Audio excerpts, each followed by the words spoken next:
Good evening students. Welcome to Abdul Kalam NEET and JEE Academy. So இன்றைக்கி நம்ம பார்க்குறது என்ன அப்படின்னா ஜனவரி செஷன். ஸோ 21 நடந்த ஆஃப்டர்நூன் செஷனுக்கான question paper discussion. So physics. So இந்த வருஷம் பேப்பர் வந்து ரொம்ப ஈஸியாக தான் இருக்குது. ஸோ என்ன பேப்பர் அப்படின்னு பார்த்தோம் அப்படின்னா ஸோ செகண்ட் செஷனில் வரக்கூடிய paper. So first question, refractive index of a prism is √2. What should be the angle of incidence for the light ray such that the emerging ray graces out the surface? அப்போ இங்கே இருக்க கொடுத்துருக்க question வந்து so concept என்ன அப்படின்னு பார்த்தோம்னா the angle of incidence நம்ம கண்டுபிடிக்கணும். What should be the angle of incidence and such that emerging ray graces out the surface. So emerging ray graces out the surface அப்படிங்க வந்து தீட்டா வந்து that is emergent ray வந்து 90 டிகிரியாக மாறுது, right? So தமிழில் பார்த்தோம் அப்படின்னா ஒரு முப்பட்டகத்தின் ஒளிவிலகல் எண் √2, ஒளி கதிர் ஒன்று முப்பட்டகத்தின் மீது பட்டு வெளியேறும் கதிர் முப்பட்டகத்தின் பரப்பை ஒட்டி வெளியேற வேண்டுமெனில் படுகோணத்தின் மதிப்பு என்னவாக இருக்க வேண்டும்? சரி, அது கொஷின்ஸ். அப்போது நமக்கு ப்ரிசம் வந்து நமக்கு நல்லா தெரியும். ஸோ இது ஆங்கிள் ஆஃப் தி ப்ரிசம் ஏ. அப்போது இங்கேருந்து வரக்கூடிய ஒளி கதிரானது தட் இஸ் லைட் ரேஸ் இங்கே படும்போது இது வந்து ரீஃப்ராக்ஷன் ஆகும். இந்த பக்கம் ஒரு நார்மல், இது நார்மல். இந்த ஆங்கிள் வந்து R1 ஃபஸ்ட்டு ரீஃப்ராக்ஷன், இங்கே ரெண்டாவது ரீஃப்ராக்ஷன் தட் இஸ் R2. இந்த பக்கம் வந்து எமர்ஜிங் ரே. எமர்ஜிங் ரே வந்து இந்த ஆங்கிள் வந்து 90 டிகிரி அப்படின்னு சொல்லி கொடுத்துட்டாங்க. அப்போ இது இன்சிடென்டட் ரே. அப்போது ஆங்கிள் ஆஃப் தி ப்ரிசம்லேருந்து நமக்கு இருக்கக்கூடிய concept R1 + R2. R1 + R2 எப்பயுமே எதுக்கு ஈக்குவலாக இருக்கும்? ஆங்கிள் ஆஃப் தி ப்ரிசம்க்கு வந்து நமக்கு ஈக்குவலாக இருக்கும் R1 + R2. அப்போ இங்கே ஸ்னெல்ஸ் லா, இந்த இடத்துல ஸ்னெல்ஸ் லா யூஸ் பண்ணால் ஸ்னெல்ஸ் லா என்ன formula? μi sin i is equal to μr sin r, refraction. So μr என்ன? √2. μr உடைய value √2 into sin i. sin i எங்கே? First refraction. இங்கே இந்த சர்ஃபேஸில் நடக்கிறது ஃபஸ்ட்டு ரீஃப்ராக்ஷன், இந்த சர்ஃபேஸில் நடக்கிறது ரெண்டாவது ரீஃப்ராக்ஷன். நம்ம இப்போ எதை எடுத்திருக்கோம்? ரெண்டாவது ரீஃப்ராக்ஷன் எடுத்திருக்கோம். அதனால இங்கே வந்து ஆங்கிள் ஆஃப் இன்சிடென்ஸ் ஐ. அப்போது √2 இங்கே இருக்கிற ரீஃப்ராக்ஷன் என்ன? √2 sin i is equal to mu. இந்த பக்கம் மியூ என்ன? இது என்ன மீடியம்? ஏர் மீடியம். இங்கே என்ன மீடியம்? Glass medium. கிளாஸ் மீடியத்தோடது √2 sin i is equal to இந்த பக்கம் 1. இங்கே கிரேசிங் ஆங்கிள். கிரேசிங் ஆங்கிள்னா என்னவா மாறும்? 90 டிகிரியாக மாறும். ஸோ அதை கொடுத்துருக்காங்க. ஸோ sin i என்ன? அப்போ இங்கேருந்து sin i உடைய வேல்யூ sin 90 வில் பிகம் 1. இந்த √2 இங்கே வந்துச்சுன்னா 1/√2ன்னு மாறும். அப்போது இதோடைய வேல்யூ i உடைய value sin inverse of 1/√2 that is 45 degree அப்படின்னு வருது. இங்கே தான் ஐன்னு எடுத்திருக்கோம். ஐ எதுக்கு ஈக்குவல்? R2க்கு ஈக்குவல். இந்த ஐ எதுக்கு ஈக்குவல்? R2, ரெண்டாவது ரீஃப்ராக்ஷனுடைய இன்சிடென்டட் angle R2. So that is nothing but 45 degree. From the angle of prism, R1 + R2 எதுக்கு ஈக்குவல்? 45 டிகிரிக்கு ஈக்குவல். அப்போது R1 எவ்வளோ? R1 45 degree. இது வந்து இதோடைய ஆங்கிள் என்ன? R1 + R2 is equal to angle of the prism. அப்போ I உடைய வேல்யூ என்ன அப்படின்னு பார்த்தோம்னா அப்போ I உடைய வேல்யூ வந்து நமக்கு 90 டிகிரியாக வரும். R1 என்ன? எப்பயுமே என்னது? Minimum deviation. R1 is equal to R2 is equal to A. அப்போது R1 ஈக்குவல் டு R2னா மொத்தமாக சேர்ந்து நமக்கு என்ன ஆங்கிள் வரும்? 90 டிகிரி ஆங்கிள் வரும். So 90 degree is the answer for this question. ரெண்டாவது question, for Young's double slit experiment for angular fringe width. எதுக்கு கேட்டிருக்காங்கன்னா angular fringe width. Statement 1, if the distance between the slit and the screen increases then the width increases அப்படின்னு சொல்லி கொடுத்துருக்காங்க. True or false statement சொல்லலாம். இல்லைன்னா அடுத்த question, angular fringe width depends on the frequency of source அப்படின்னு சொல்லி ரெண்டு statement கொடுத்துருக்காங்க. So Young's double slit experiment உங்களுக்கு நல்லாவே தெரியும். ஸோ யங்ஸ் டபுள் ஸ்லிட் எக்ஸ்பிரிமெண்ட்டில் ரெண்டு ஸ்லிட் இருக்கும், ஒரு சோர்ஸ் ஆஃப் லைட் தான் இருக்கும். ஸோ இங்கே இருக்கிறது ஒரு சோர்ஸ் ஆஃப் லைட் தான் நமக்கு வெளியே வரும். இங்கே வந்து பட்ட உடனே இங்கேருந்து நமக்கு லைட் ரேஸ் டிவியேட் ஆகி இது ரெண்டுக்கும் நடுவில் இருக்கக்கூடிய டிஸ்டன்ஸ் வந்து கேபிட்டல் டி. இந்த ஸ்லிட்டுக்கும் இந்த ஸ்லிட்டுக்கும் இருக்கிற டிஸ்டன்ஸ் வந்து ஸ்மால் டி. அப்போ beta is equal to D lambda by d. So fringe width என்ன நல்லா தெரியும், beta is equal to D lambda by d. So beta is equal to capital D lambda by d. அப்போ எதை பொறுத்து இருக்கு அப்படின்னு பார்த்தா டைரக்ட்லி ப்ரொபோர்ஷனல் டு லேம்டா, அதாவது ஃப்ரீக்வன்சியை பொறுத்து இருக்கு. அது வந்து செகண்ட் ஸ்டேட்மெண்ட். அப்போ செகண்ட் ஸ்டேட்மெண்ட் வந்து ட்ரூ. ஃபர்ஸ்ட் ஸ்டேட்மெண்ட் என்ன, ஏன்னா இங்கே ஒரே ஒரு சோர்ஸ் தான், இங்கே லேம்டான்னு சொல்லியிருக்கோம், ஆனால் லைட் சோர்ஸஸ் என்ன, லைட் வந்து ஒரே ஒரு சோர்ஸ் தான். அப்போ இங்கே ஒரு சோர்ஸ் ஆஃப் லைட் தான் தெரியுது, அப்போ ஃப்ரீக்வன்சியை பேஸ் பண்ணி தான் அது இருக்குது. அதனால beta is directly proportional to D. வந்து எப்பயுமே இந்த எக்ஸ்பெரிமெண்ட்ல என்னது 1 மீட்டர். ஸோ அது எக்ஸ்பெரிமெண்டல். ஸோ 1 மீட்டர் வந்துச்சுன்னா டி லேம்டா பை டியை பேஸ் பண்ணி இருக்கும். அதனால செகண்ட் ஸ்டேட்மெண்ட் இஸ் ட்ரூ. அப்போ second statement true. First statement என்ன, ஃபர்ஸ்ட் ஸ்டேட்மெண்ட் என்ன, if the distance between slit and screen, இது ஸ்லிட்டு இது screen, slit and screen increases, இந்த டிஸ்டன்ஸ் இன்னும் அதிகப்படுத்தினா நமக்கு வந்து என்ன வரும் அப்படின்னு சொல்லியிருக்காங்க, increases, then the width increases. If the distance between the slit and the screen increases, then the fringe width வந்து increase ஆகாது, decrease ஆகிடும். So that is false statement. அப்போ ஸ்டேட்மெண்ட் 1 வந்து false, statement 2 on the true statement. So second option is the answer.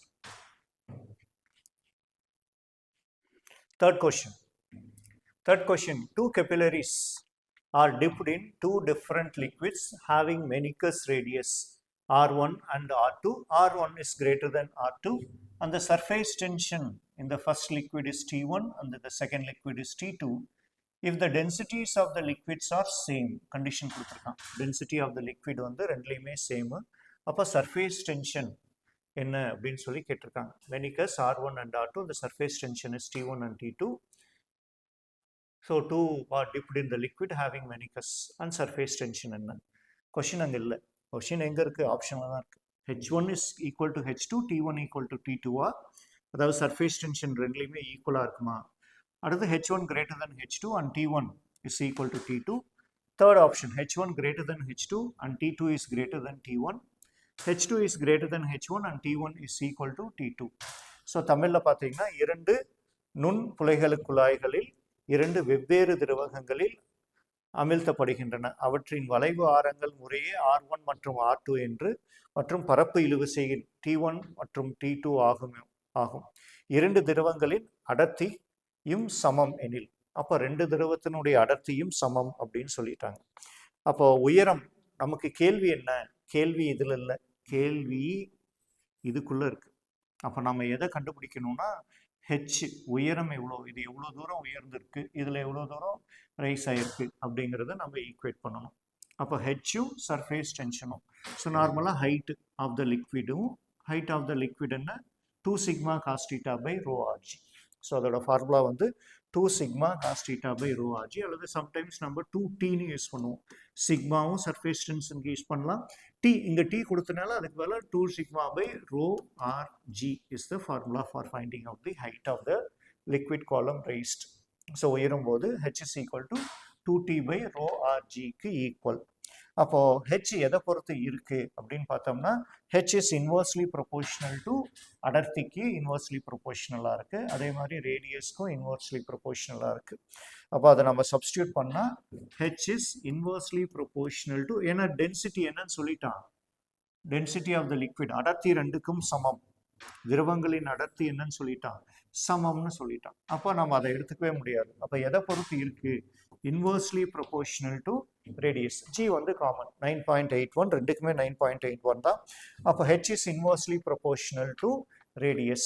அப்போ H inversely proportional to radiusனா அப்போ என்னவா மாறும், H1 is equal to some constant into R1 மாறும், H2 is equal to some constant into R2 மாறும். நம்ம equate பண்ணும்போது some கான்ஸ்டன்ட்டை equate பண்ணிக்கலாம். அப்போ எது ஜாஸ்தி, H2 is greater than H1. H2 is greater than H1. That's the answer. Right. Third question. A particle is performing simple harmonic motion with the frequency f0. Simple harmonic motion with the frequency f0. If the frequency of oscillation of its kinetic energy, frequency of oscillation of kinetic energy on the 176 Hertz. Find out the f0 அப்படின்னு கேட்டிருக்காங்க. So simple harmonic மோஷன்ல இருந்து தமிழில் பார்த்தீங்கன்னா ஒரு துகள் F0 அதிர்வெண்ணுடன் தனி series இயக்கத்தை மேற்கொள்கிறது. அதன் இயக்க ஆற்றலின் அலைவுகளின் அதிர்வெண் 176 ஹெர்ட்ஸ் எனில் F0 மதிப்பு என்ன, மதிப்பை காண்க அப்படின்னு சொல்கிறோம். அப்போ இங்கே கைனெட்டிக் எனர்ஜினா எதை ரெப்ரசன்ட் பண்ணுது? வெலாசிட்டி. அப்போ வெலாசிட்டி எங்கே அதிகமாக இருக்கும் அப்படின்னு பார்த்தோம்னா அது மீன் பொசிஷனில் நமக்கு வந்து வெலாசிட்டி வந்து அதிகமாக இருக்கும், எண்டில் வந்து வெலாசிட்டி வந்து நமக்கு கம்மியாக இருக்கும். அப்போ இது வந்து ஒரு direct theoretical question. So F kinetic energy, frequency of the kinetic energy is equal to 2 times F0. எப்பயுமே 2 times F0. அப்போ F0 என்ன, எஃப் கைனெட்டிக் எனர்ஜி என்னன்னு கொடுத்துருக்காங்க, 176 ஹெர்ட்ஸ். அப்போ 176 divided by 2, அப்போ F0 is equal to 88 hertz is the answer. இப்போ F0 value 88 hertz. So ரொம்ப சிம்பிளான கொஷின். எப்பயுமே நம்ம என்ன பார்க்குறோம் அப்படின்னு பார்த்தீங்கன்னா இந்த செகண்ட் வால்யூம்க்கு இம்பார்ட்டன்ஸ் நம்ம ஜாஸ்தியாக கொடுக்கணும். ஃபர்ஸ்ட் வால்யூம் வந்து பேசிக்கு, செகண்ட் வால்யூம் வந்து அப்ளிகேஷன்ஸ். ஸோ ஒரு நீட் ஸ்டூடெண்ட்ஸாக இருந்தாலும் சரி, ஜேஇ ஸ்டூடெண்ட்ஸாக இருந்தாலும் சரி, இந்த செகண்ட் வால்யூம் வந்து ரொம்ப ஈஸியாக கொஷின்ஸ் இருக்கும். நம்ம டைரெக்டாக ஃபார்முலாஸ்லையும் போகலாம், அதே சமயத்தில் கான்செப்ட் நமக்கு முக்கியம். இப்போ இது பார்த்தீங்கன்னா யங்ஸ் டபுள் ஸ்லிட் எக்ஸ்பெரிமெண்ட்லேருந்து ஒரு கொஷின் வந்துச்சு, அது +2ல் செகண்ட் வால்யூம். அப்போ இது சிம்பிள் ஹார்மோனிக் மோஷன் +1ல் செகண்ட் வால்யூம். அதே மாதிரி +1 செகண்ட் வால்யூமில் கெபிலரி ஆக்ஷனும் வந்துருச்சு, சர்ஃபேஸ் டென்ஷனை பேஸ் பண்ணி ஒரு கொஷின் வந்துருச்சு. இப்போ இந்த செகண்ட் வால்யூமில் நமக்கு எப்பயுமே அந்த கொஷின்ஸ் வந்துகிட்டே இருக்கும். ஃபர்ஸ்ட் வால்யூம் நம்ம நிறைய கற்றுக்கணும், அதில் பேசிக்ஸ் கற்றுக்கணும், இதில் நம்ம அப்ளை பண்ணிக்கணும். ஸோ செகண்ட் வால்யூமில் பார்த்தீங்கன்னா நமக்கு இப்போ 4 கொஷின்ஸுமே நமக்கு செகண்ட் வால்யூமில் வந்திருக்கு. நெக்ஸ்ட் கொஸ்டின், அடுத்த question, in a steady state find the charge on a capacitor, assume the diodes are ideal. Diodes are ideal case. அப்போ இங்கே ஐடியல் கேஸ்னு கொடுத்துட்டாங்க, ஒரு சர்க்கியூட் கொடுத்துருக்காங்க. தமிழில் மின்தேக்கி படத்தில் காட்டப்பட்டுள்ள மின் சுற்றில் நிலைப்பு நிலையில் ஸ்டெடி ஸ்டேட் கண்டிஷன், மின்தேக்கியில் சேமிக்கப்படும் மின்னூட்டத்தின் அளவை காண்க. அப்போ மின்னூட்டத்தினுடைய அளவு எவ்வளோ அப்படின்னு சொல்லி நம்ம கண்டுபிடிக்கணும், Q எவ்வளோ அப்படின்னு சொல்லி கண்டுபிடிக்கணும். இப்போ Qனா என்ன, Q is equal to C into V. அப்போ இங்கே இருக்கக்கூடிய கெப்பாசிட்டன்ஸ் நமக்கு தெரியும் 5 மைக்ரோஃபாரடேன்னு. பொட்டன்ஷியல் எவ்வளோ அப்படின்னு நமக்கு கொடுத்துருக்க கண்டிஷன் என்ன அப்படின்னு பார்த்தீங்கன்னா ஸ்டெடி ஸ்டேட் கண்டிஷன். அப்போ ஸ்டெடி ஸ்டேட் கண்டிஷன், அப்போ இந்த சர்க்கியூட்டில் நம்ம என்ன பண்ணணும் அப்படின்னு பார்த்தீங்கன்னா இந்த சர்க்கியூட்டை வந்து ஐடியல் ஸ்டேட்டுக்கு நம்ம மாற்றணும். அப்போ ஐடியல் ஸ்டேட்டுக்கு மாற்றும் போது யூ சி திஸ் கெப்பாசிட்டர், இதில் கரண்ட் ஃப்ளோ இருக்காது, அப்போ இதை கட் பண்ணிடலாம். ரெண்டாவது ஃபார்வர்ட் பயாஸ், அப்போ இது வந்து ரிவர்ஸ், இது என்னவா இருக்குது, positive is connected to negative, அப்போ இதுவும் கட் ஆகிடும், இதுவும் ரிவர்ஸ் பயாஸாக மாறிடும். அப்போ நமக்கு மீதி இருக்கக்கூடிய சர்க்கியூட்டை நம்ம வரைஞ்சோம்னா, so here it is 1 ohm 2.5 voltage. அதுக்கப்புறம் நமக்கு எங்கேயாவது ஒரே ஒரு ஃபார்வர்ட் பயாஸ் மட்டும் நமக்கு ஒர்க் ஆகும். ஸோ ஃபார்வர்ட் பயாஸ் கண்டிஷன், இங்கே இருக்கக்கூடிய ரெசிஸ்டன்ஸ் வந்து 4 ohms, இது வந்து டயோடு 2. அப்போ இங்கே 2.5 amperes of current, 2.5 voltage, forward bias, அது ரெண்டு மட்டும்தான் நமக்கு வரும். அப்போ இங்கே I எவ்வளோ, I is equal to, இதில் ஃப்ளோ ஆகக்கூடிய கரண்ட் என்ன, I is equal to V/R. அப்போ V எவ்வளோ, 2.5, V எவ்வளோ இருக்குது, 2.5 voltage, that is equal to 2.5. Resistance என்ன, இது வந்து ஒரு சீரீஸ் சர்க்கியூட்டாக மாறிடுது. அப்போ டோட்டல் ரெசிஸ்டன்ஸ் வந்து நமக்கு 4 + 1 தட் இஸ் 5. அப்போ நமக்கு 2.5/2 that is equal to 0.5 ampere of current இந்த சர்க்கியூட்டில் நமக்கு வந்து ஃப்ளோ ஆகும். அப்போது நமக்கு கரண்ட் வந்து 0.5 ஆம்பியர். அப்போ பொட்டன்ஷியல் என்ன, இங்கே இருக்கக்கூடிய பொட்டன்ஷியல் என்ன, V is equal to I into R. அப்போ I எவ்வளோ, I வந்து 0.5. அப்போ நமக்கு I எவ்வளோ இருக்குது, 0.5 இன்டூ இங்கே இருக்கக்கூடிய ரெசிஸ்டன்ஸ் எவ்வளோ, 4 ohms. அப்போ நமக்கு 2 வோல்டேஜஸ் நமக்கு சர்க்கியூட்டில் ஃப்ளோ ஆகுது. So the potential it is 2 volt. Question என்ன, பொட்டன்ஷியல் கேட்கல, என்ன கேட்டிருக்காங்க, சார்ஜ் ஆன் தி கெப்பாசிட்டர் கேட்டிருக்காங்க. அப்போ Q is equal to C into V. Charge on the கெப்பாசிட்டர்னு Q is equal to C into V. அப்போ Q is equal to C எவ்வளோ, இங்கே இருக்க C எவ்வளோ, 5 மைக்ரோஃபாரடே, 5 மைக்ரோஃபாரடே இன்டூ பொட்டன்ஷியல் எவ்வளோ, 2. So that is equal to 10 micro கூலுமாக மாறும். அப்போது கெப்பாசிட்டரில் ஃப்ளோ ஆகக்கூடிய சார்ஜ் 10 மைக்ரோ கூலும். அடுத்த question, A boat can row at a speed 36 km/h in still water. அதாவது போட்டுடைய ஸ்பீடு ஸ்டில் வாட்டர் அப்படின்றனால அங்கே போட்டுடைய ஸ்பீடு மட்டும்தான் கொடுத்துருக்காங்க. ஸோ போட்டுடைய ஸ்பீடு எவ்வளோ அப்படின்னு நம்ம பார்த்தோம்னா boat can row at a speed of 36 km/h in still water. அப்போ அது போட்டுடைய ஸ்பீடு தான், எதோடைய ரிலேஷன் கிடையாது. River is flowing at a speed of 18 km/h. அதாவது போட்டுடைய ஸ்பீடு 36 km/h. அதுக்கப்புறம் வாட்டருடைய ரிவர்னு சொல்லலாம், இல்லை வாட்டர்னு சொல்லலாம். ரிவருடைய ஸ்பீடு வந்து 18 km/h. சரியா? அதுக்கப்புறம் if the boat crosses the river in minimum time, condition of minimum time என்ன அப்படி இருக்கும்போது ட்ரிஃப்ட் வெலாசிட்டி என்னன்னு கேட்டிருக்காங்க. What is the drift velocity of the boat? தமிழில் சொல்லணும்னா படகு மற்றும் ஆறு. ஒரு படகு நின்ற நீரில் 36 km/h அந்த வேகத்தில் பயணிக்குது. ஆறு வந்து தண்ணியினுடைய வேகம், ஆற்றில் இருக்கக்கூடிய தண்ணியினுடைய வேகம் 18 km, ஒரு மணி நேரத்துக்கு 18 km பாய்கிறது. படகு ஆற்றை குறைந்தபட்ச நேரத்தில் கடந்தால், குறைந்தபட்ச நேரத்தில் நம்ம கடக்கணும், அப்படகின் சர்க்கிள் தொலைவு என்ன அப்படின்னு சொல்லி கேட்குறாங்க. சர்க்கிள் தொலைவு, ட்ரிஃப்ட் வெலாசிட்டி அப்படின்னா என்ன? ஃபர்ஸ்ட் இது நமக்கு இதுக்கு டயக்ராம் தெரியணும். ஸோ டயக்ராமை போட்டு நீங்கள் ப்ராக்டிஸ் பண்ணியிருக்கணும். ஸோ இது ரிவர், இது வித் ஆஃப் த ரிவர், ஆற்றினுடைய அகலம். சரியா? வித் ஆஃப் தி ரிவர், ஆற்றினுடைய அகலம் டின்னு வச்சுக்கலாம், இல்லை வித்துன்னு வச்சாலும் சரி. ஆற்றினுடைய அகலம். இதில் தண்ணி வந்து பார்த்தீங்கன்னா இந்த டைரக்ஷனில் வாட்டருடைய வெலாசிட்டி இருக்கும். இந்த வாட்டருடைய வெலாசிட்டி தான் என்னன்னு கொடுத்துருக்காங்க, 18 km/h அப்படின்னு சொல்லி கொடுத்துருக்காங்க. இது வாட்டருடைய வெலாசிட்டி, இல்லை ரிவருடைய வெலாசிட்டி. ஸோ போட் நம்ம இந்த கரையிலேருந்து அந்த கரைக்கு போகணும், குறைந்த நேரத்தில் போகணும். அப்போ குறைந்த நேரத்தில் போகணும்னா நம்ம ஆற்றுல எந்த பக்கத்தில் நீந்தி செல்லணும், இல்லைன்னா எந்த பக்கத்தை படகை செலுத்தணும் அப்படி. அதே மாதிரி ட்ரிஃப்ட்டும் சொல்லியிருக்காங்க. அப்போ குறைந்தபட்சம் அப்படின்னா இது வந்து செங்குத்து. அப்போ இந்த பக்கத்தில் நம்ம நீத்தினோம்னா, நம்ம இந்த பக்கத்தில் போட் எடுத்துகிட்டு போனால் இந்த தண்ணி நம்மளை தள்ளி எங்கே கொண்டு போய் சேர்க்கும், நேராக எதிர் திசையில் கொண்டு போய், இந்த பாயிண்ட்டுக்கு எதிர் திசையில் கொண்டு போய் சேர்க்கும். அப்போ இந்த தொலைவு தான் இழுத்துட்டு போகும் தொலைவு அப்படின்னு சொல்லலாம், இல்லைன்னா ட்ரிஃப்ட் அப்படின்னு சொல்லலாம். ரைட்? அப்போ அங்கே கொடுத்துருக்கிறது ட்ரிஃப்ட். அப்போ நம்ம இந்த பக்கம் போட்டை எடுத்துகிட்டு போகிறோம். இப்படி எடுத்துகிட்டு போகும்போது தண்ணி வந்து நம்மளை இப்படி இந்த பக்கத்தில் போட்டை தள்ளி இந்த பக்கத்தில் எக்ஸாக்டாக வரும். அப்போ நம்ம சீக்கிரமாக எதிர் திசையில் போய் பயணிக்கலாம். அதுதான் மினிமம் டைமினுடைய கண்டிஷன். ஸோ மினிமம் டைம் அப்போ என்னெல்லாம் கொடுத்துருக்காங்க அப்படின்னு பார்த்தோம்னா, the velocity of the boat 18 km/h வரும். velocity of the boat, a boat can row in still water. The river is flowing at 18 km/h with respect to the, இங்கே என்ன கொடுத்துருக்காங்க, the river is flowing at 18 km/h if the boat crosses the river in minimum speed.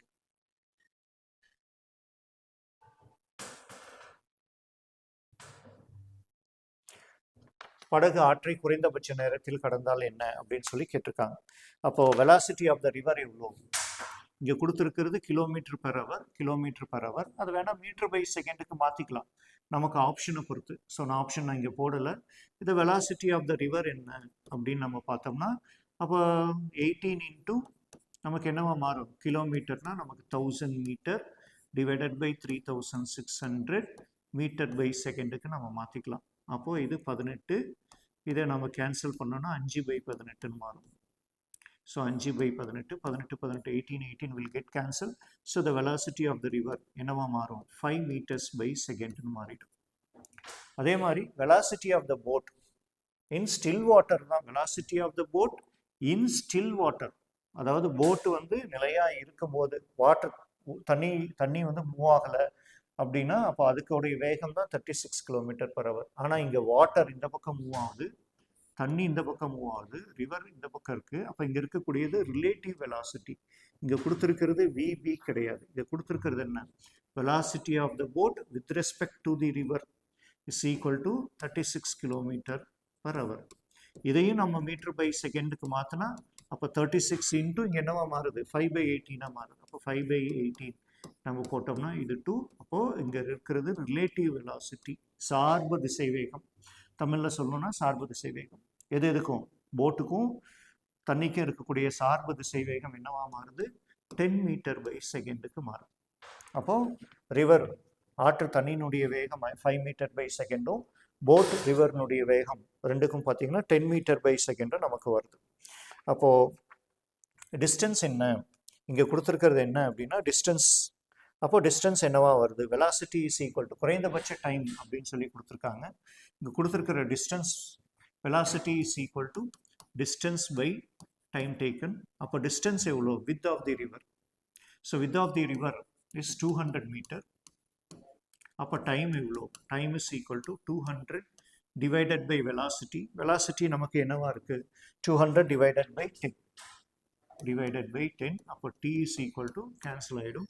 will be getting 20 seconds is the answer. இப்போ இங்கே நமக்கு answer வந்து 20 seconds. equal to the width of the river வந்து 200 metre, right? அப்போ drift என்ன அப்படின்னு சொல்லி கேட்டிருக்காங்க. ட்ரிஃப்ட்னா என்ன? இங்கேருந்து இங்கே இழுத்துட்டு போகும். இங்கேருந்து இங்கே இழுத்துட்டு போகிறது எதை இழுத்துட்டு போகுது?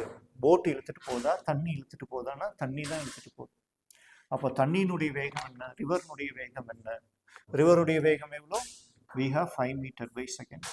அப்போ 5 into டைம் என்ன? So drift velocity that is equal to drift distance. ட்ரிஃப்ட்டுங்கிறது அது டிஸ்டன்ஸை ட்ரிஃப்ட்டு, அதுக்கு பேர் என்ன? டிஸ்டன்ஸ். அப்போ drift distance D is equal to velocity into time. எதோடைய வெலாசிட்டி? வாட்டருடைய வெலாசிட்டி. வாட்டருடைய வெலாசிட்டி எவ்வளோ? 5 இன்டூ டைம் எவ்வளோ எடுத்துக்குது? இது இங்கே போய் இந்த பக்கம் ரெண்டுக்கும் ஒரே டைம் தானே. இது இங்கே கிராஸ் பண்ணுறதும் இது இங்கே வர்றதும் ரெண்டும் ஒரே டைம் தான். அப்போ 20. So it becomes 100 seconds. So 100 seconds is the answer. அடுத்த கொஷின், இதுவும் ஒரு இன்டீஜர் டைப் கொஷின். ஸோ இங்கே என்ன கொடுத்துருக்காங்கன்னா, a charge particle mass m q is accelerated through potential difference of 1.5 volt. So it is accelerated through a potential difference of 1.5 volt, 1.21 volt. If de Broglie wavelength of this particle is found to be alpha into 10 to the power of minus 12 meter அப்படின்னு கொடுத்துருக்காங்க. Find out alpha, h உடைய value கொடுத்துருக்காங்க. Okay, 6.6 into 10 to the power of minus 3 joules second. And m suffix q is equal to 18 into 10 to the power of minus 46. de Broglieயின் அலைநீளம் மின்னூட்டம் பெற்ற ஒரு துகள் 1.21 volt மின்னழுத்த வேறுபாட்டில் முடுக்கி விடப்படுகிறது. இத்துகளின் de Broglie அலைநீளம் alpha into 10 power minus 2 metre என்க கண்டறியப்பட்டுள்ளது எனில் ஆல்ஃபாவின் மதிப்பை காண்க. அப்போ இது வந்து ஒரு இன்டீஜர் டைப் கொஸ்டின். அப்போ de Broglie வேவ்லென்த் என்ன? இதுவும் டைரக்ட் கொஸ்டின் தான். அப்போ de Broglie வேவ்லென்த் என்ன? Lambda. Lambda is equal to de Broglie wavelength என்ன? de Broglie wavelength lambda is equal to Planck's constant h by square root of 2 times m, 2 times kinetic energy into m, 2 times kinetic energy into 2mk. So kinetic energy நம்ம relate பண்ணலாம். Kinetic energy is equal to, அப்படி இல்லைன்னா lambda is equal to h by square root of 2 times m. இந்த kinetic energy எதுக்கு equal? Electron வோல்ட்டுக்கு equal. QV electron வோல்ட்டுக்கு equal. So de Broglie wavelength lambda is equal to h by square root of 2m into QV. ஏன் நான் இதை select பண்ணுறோம்? Potential difference இங்கே வந்து கொடுத்துருக்காங்க. அப்போ that is our formula. Lambda is equal to h by square root of 2. இப்போ lambda value நமக்கு கண்டுபிடிக்கணும். லாம்டா வேல்யூ என்னவா இருக்கும் அப்படிங்கிறத நம்ம கால்குலேட், ஆல்ஃபா வேல்யூ கண்டுபிடிக்கணும். ஸோ லாம்டா வேல்யூ என்ன? So wavelength of the particle alpha into 10 to the power of minus 12 metre அப்படின்னு சொல்லி கொடுத்துருக்காங்க. ஹெச் வேல்யூ கொடுத்துருக்காங்க. Substitute h, substitute lambda value. V 1.21 volt. Mass of the electron charge particle is accelerated. அப்போ mass சார்ஜ்களுடைய charge particle கொடுத்துருக்காங்க. எல்லா வேல்யூவும் substitute பண்ணிங்கன்னா you will be getting alpha value is equal to 10. That is your answer. The next question. Next question என்ன கொடுத்துருக்காங்க? 2 persons are traveling in same direction in a car along a 2 parallel tracks separated by 10 meter. Speeds are 36 km per hour and 72 km per hour. If mass of a man and a car is 1000 kg each, find the angular momentum கேட்டிருக்காங்க. What is the angular momentum? So the angular momentum of a car, of one car with the person with respect to the another car. So angular momentum of a car is asked. What is the angular momentum of one car with the person with respect to the another car? Options கொடுத்திருக்காங்க. கோண உந்தம் 10 metre இடைவெளியில் உள்ள இரு இணைப்பாதைகளில் 2 நபர்கள் கார்களில் ஒரே திசையில் செல்கின்றன. அவர்களின் வேகம் முறையே 36 km/h மற்றும் 72 km/h. கார் மற்றும் மனிதத்தின் மொத்த நிறை தலா 1000 கிலோ எனில் ஒரு காரை பொறுத்து மற்றொன்றின் கோண உந்தத்தை காண்க. அப்போ ஆங்குலர் வெலாசிட்டி கேட்டிருக்காங்க. ஆங்குலர் வெலாசிட்டியோட ஃபார்முலா என்ன? L is equal to mv into r. Mass into velocity into radial distance. mv into r. Mass எவ்வளோ கொடுத்துருக்காங்க பார்த்தீங்கன்னா 1000 kg அப்படின்னு கொடுத்துருக்காங்க. So the mass, combined mass is 1000 kg, 1000 kilo. Velocity எவ்வளோ? Velocity வந்து ஒரு காரினுடைய வெலாசிட்டி 36 கிலோமீட்டரும் இன்னொரு காரினுடைய வெலாசிட்டி 72 கிலோமீட்டரும் கொடுத்துருக்காங்க. ஸோ இஃப் 72 km/h, ரெண்டுக்கு இருக்கக்கூடிய டிஸ்டன்ஸ் வந்து 100 மீட்டர். பேரலல் ட்ராக்ல போயிட்டு இருக்காங்க. So 72 km. அப்போ இதில் ரெண்டும் ஒரே டைரக்ஷன்லேயே கார் போகுது. ரெண்டு காரும் ஒரே ட்ராக், அதாவது ஒரே ட்ராக்ல, வேறு ட்ராக், பேரலல் ட்ராக்கு. ஒன்று வந்து 36 km வேகத்துலையும் இன்னொன்று வந்து 72 km வேகத்துலையும் போகுது. அப்போ ஒரு கார் முன்னாடி போயிட்டு இருக்கு, இன்னொரு கார் பின்னாடி வந்துட்டு இருக்கு. அப்போ அங்கே வெலாசிட்டி வந்து ரிலேட்டிவ் வெலாசிட்டி. ரிலேட்டிவ் வெலாசிட்டி எவ்வளோ? 72 மைனஸ் 2 ஒரே டைரக்ஷன் தான் என்ன பண்ணுவோம்? வெலாசிட்டியை சப்ராக்ட் பண்ணுவோம். ஆப்போசிட் டைரக்ஷனாக வெலாசிட்டியை ஆட் பண்ணுவோம். அப்போ 72 minus 36 will be 36 km/h. So that is the relative velocity between A and B. இது சிம்பிளாக AB அப்படின்னு கூட எழுதலாம். AB is equal to 36 km/h is the relative velocity. சார்பு திசை வேகம் அப்படின்னு சொல்லலாம். ஒரே திசையில் போகும்போது வெலாசிட்டியை சப்ராக்ட் பண்ணுவோம், எதிரெதிர் திசையில் வரும்போது வெலாசிட்டியை கூட்டுத்தொகையை எடுத்துக்குவோம். அப்போ VAB is equal to 36 km/h. அப்போ அங்கே ரெண்டுக்கும் நடுவில் இருக்கக்கூடிய டிஸ்டன்ஸ் என்ன அப்படின்னு பார்த்தோம்னா, ரெண்டுக்கும் நடுவில் இருக்கக்கூடிய டிஸ்டன்ஸ் எவ்வளோ? 10 மீட்டர். அப்போ L is equal to mv into r. அப்போ L is equal to m எவ்வளோ? 1000 kg. V என்ன? 36 km/h. 36 km/h. அப்போ இந்த இங்கெல்லாம் என்னவா இருக்குது? கேஜி மீட்டர் ஸ்கொயர்டாக இருக்குது. அப்போ அதையும் மாற்றணும். 36 கிலோமீட்டர்னா என்ன ஒரு மல்டிப்ளை பண்ணுவோம்? 5/18 மல்டிப்ளை பண்ணி. டிஸ்டன்ஸ் எவ்வளோ? 10 மீட்டர். அங்கேயும் மீட்டரில் தான் கொடுத்துருக்கு. அப்போ இதை நீங்கள் மல்டிப்ளை பண்ணிங்கன்னா இது என்னாகும்? That will become 2 times 10. 10 into 10 100. So that will become என்னவா வரும்? 10⁵. இங்கே ஒரு 1000, இங்கே ஒரு 1000, இங்கே ஒரு 10, இங்கே ஒரு 10. அப்போ 10 into 10 100 மாறும், 1000 மாறும். 10⁵ kg metre squared by second அப்படிங்கிற ஆன்சர் வரும். So 10⁵ kg metre squared by second. So இந்த கொஷின் பேப்பர் பார்த்தீங்கன்னா ரொம்ப ஈஸியான பேப்பராக இருக்குது. ஆனால் கட் ஆஃப் என்ன ஆகும்? அதிகமாக ஆகும். Right. The next question.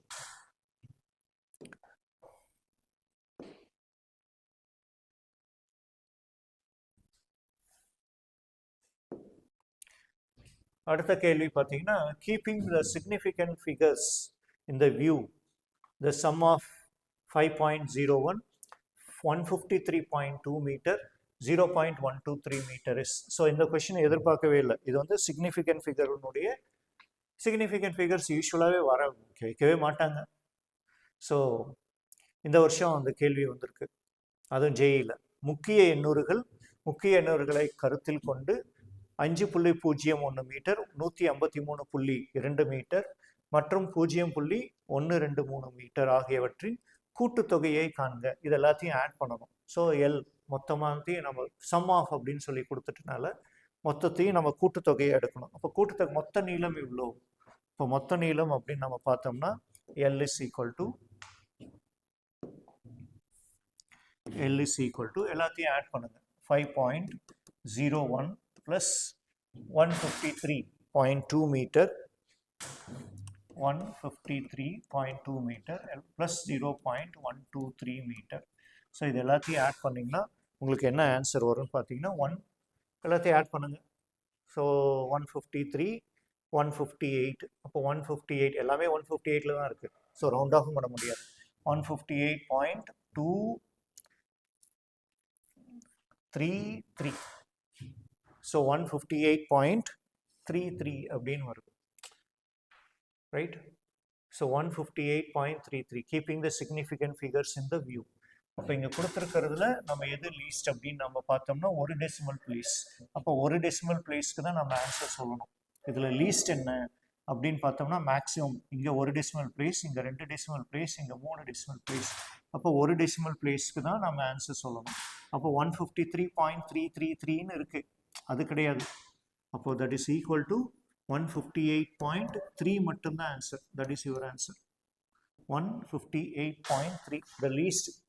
Okay, குறைவான மதிப்பீட்டுக்கு நம்ம கொடுக்கணும், அதுதான் நமக்கு இருக்கக்கூடிய ஆன்சர். ஸோ இது dead easy question.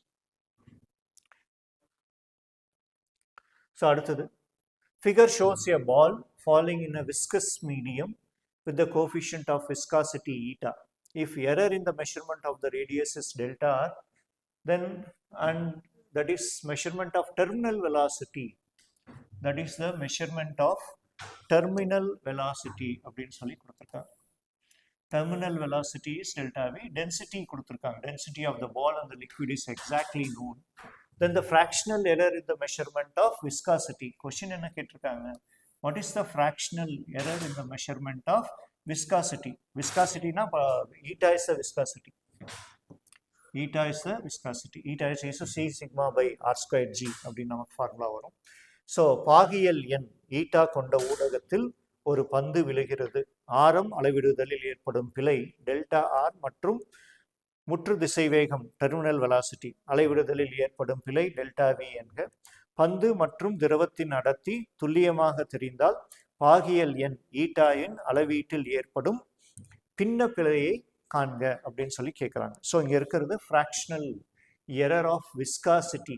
Fractional error of viscosity, பாகியல் எண்ணின் அளவீட்டில் ஏற்படும் பின்ன பிழையை காண்க. அப்போ நமக்கு என்ன வரணும்? விஸ்காசிட்டி நமக்கு தெரியணும். பாகியல் எண்ணுக்கான ஃபார்முலா. ஸோ பாகியல் எண்ணுக்கான ஃபார்முலா என்ன? 2/9. ஸோ பாகியல் எண்ணுக்கான ஃபார்முலா 2/9 இன்டூ 2 லிக்விட் இருக்கு. அப்போ 2/9 into ρs minus ρl. So formula என்ன? 2/9 into ρs minus ρl into r squared g. ρs minus ρl r squared g by v. r squared g by v not formula. அப்போ இதில் பின்ன பிழை கண்டுபிடிக்கணும். Fractional error. Fractional எரர்னா என்ன? Delta rho by rho. Delta rho by rho இதுக்கு equal delta rho delta eta by eta is equal to, இது எல்லாமே கான்ஸ்டன்ட், எதுவுமே மாற போகிறது. அப்போ 2 times delta R by R plus delta V by V. Delta V nought by V nought வந்து fractional formula. So errors and approximation you know very well. அப்போ ரெண்டும் அடிஷ்னலாக தான் வருது. எரரில் வந்து சப்ராக்ஷன் கிடையாது. You know that concept. So direction மட்டும்தான் வரும். 2 times delta r by r and delta v by v. அப்போ 2 times delta r by r plus delta v by v. அப்போ இங்கே எது இருக்கு? So delta eta by eta is equal to 2 times delta r by r plus delta v by v naught. So errors and approximation. So that is your answer. The first option is the answer. Right?